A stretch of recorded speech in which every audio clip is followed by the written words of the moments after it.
Продолжу разговор про то, что начал вчера, что касается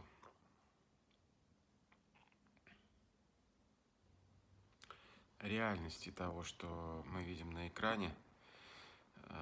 Вот приведу такой пример.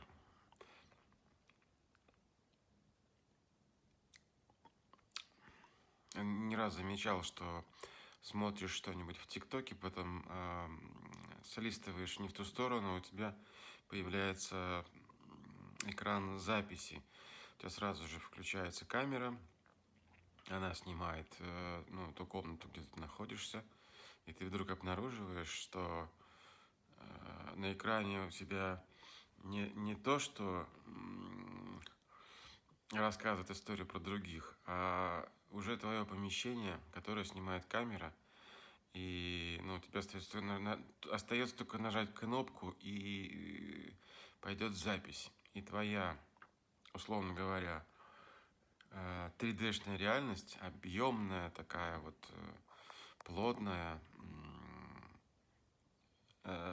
станет плоской, станет виртуальной для кого-то, для другого наблюдателя. И в этот момент, конечно же, возникает такое чувство несколько беспокойное, что как бы вот телефон пытается без тебя что-то там записать. Это уже получается как бы нарушение границ, да, личных воспринимается персонажем. И, соответственно, как бы ты кнопку эту не нажимаешь тогда, когда тебе этого не хочется. И эта история, она никуда дальше твоей комнаты не идет. Это я к чему? Потому что если посмотреть, что в мире все фрактально, да, большое в малом, а малое в большом, то точно так же можно представить себе, что весь твой мир, созданный твоим умом, вот, он создан благодаря каким-то описаниям предварительным. И как бы и все это произошло благодаря каким-то условиям. Как бы ничего просто так не бывает.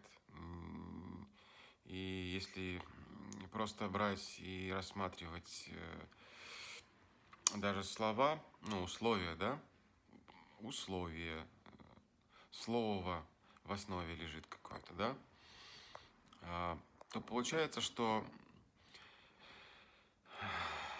вначале было слово, как в Библии говорят, и слово было там Бог. Вот. То есть получается, что в основе того, что ты наблюдаешь, той реальности, в которой ты живешь, всегда есть слово, описание. То есть если описания чего-то нет, то этого нет, в твоей реальности, в этой сиюминутной, в этом моменте.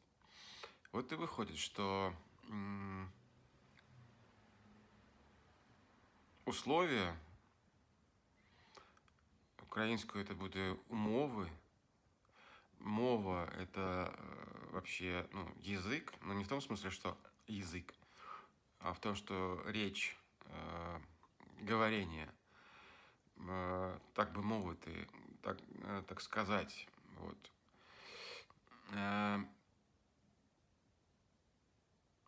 Оно идет впереди того, что потом превращается в материю. То есть, как бы, все, что ты сам себе в голове произнес, все, что ты сам себе, условно говоря, описал, это как сценарий, там, не знаю, любой рассказ, там, сочинение, там, комментарий, пересказ фильма, это все, становится материей. Вот. То есть, как бы в рамках фильма, там, художественного, там, того же «Крестного отца» мы все это видим. Как оно, как бы сначала есть сценаристы, потом они это все делают, как бы снимается кино, актеры играют, говорят текст, и оно дальше живет на экране полноценной жизнью. Актер дальше сам по себе существует, а его персонаж живет отдельной жизнью в кино. И вот получается интересная штука, если рассматривать искусственный интеллект, как он создает всякие изображения и там коротенькие видео с людьми в кадре, то он точно так же их создает по описанию. То есть ты ему пишешь текст, сценарий, а он дальше начинает, в общем, творить. Если ты ему даешь картинку готовую, он тебе может к этой картинке дорисовать то, чего нет. А теперь представь, что если то, что ты видишь на экране плоское, превратить в объем в виде, там, ну, скажем, шлем виртуальной реальности, дополненной реальности, VR-очки, и все вот это вот разовьется до такой степени, что ты одеваешь на голову себе шлем, и ты уже находишься внутри фильма того же «Крестного отца». Вот. И ты можешь быть там как птичка, сидящая на заборе и наблюдающая за всем происходящим, так и персонажем, глядя глазами этого персонажа и, в общем, произносящим эти тексты, которые произносит персонаж. То есть это, по сути, уже будет полное погружение ну, как бы, в фильм. И, соответственно, отличает как бы одно от другого только осознание того, что ты можешь как бы сам себя отождествлять с этим персонажем, а можешь не отождествлять. Ну, то есть, грубо говоря, берешь и кнопку память выключаешь. И ты живешь с этим шлемом на голове, думаешь, что ты там, условно говоря, Леонардо Ди Каприо в роли там Ромео или же ну, Аль Пачино в роли крестного отца. А я сейчас условный Андрей Авраам в роли Андрея Авраама, ну, то есть, который находится в Тбилиси и, в общем, работает на кухне шефом. Понимаешь, то есть, как бы нету границ воображения, а, соответственно, и нету границ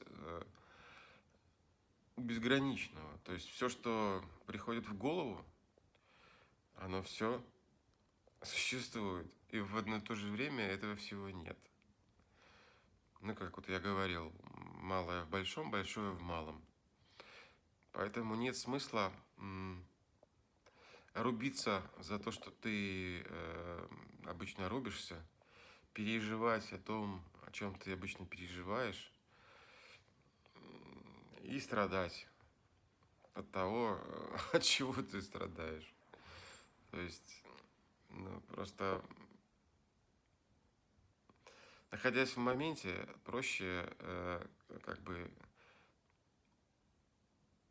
осознавая, что все это нереально, проще получать кайф от жизни, какая бы она ни была. Ты всегда будешь счастлив, потому что ну, несчастье – это состояние ума, которое тебе просто вот тут же переворачивается наоборот. Ну, то есть вот холодное – горячее, теплое – теплое, прохладное. Вот. Минус-плюс. Темное, светлое, гладкое, шершавое. То есть у всего есть слова.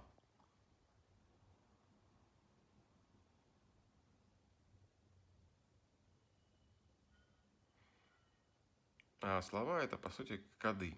Это, ну, кодировки, это язык программирования, это, ну, тот же самый, там, какой там, что там, HTML, Python, там, C++, не знаю, не разбираюсь.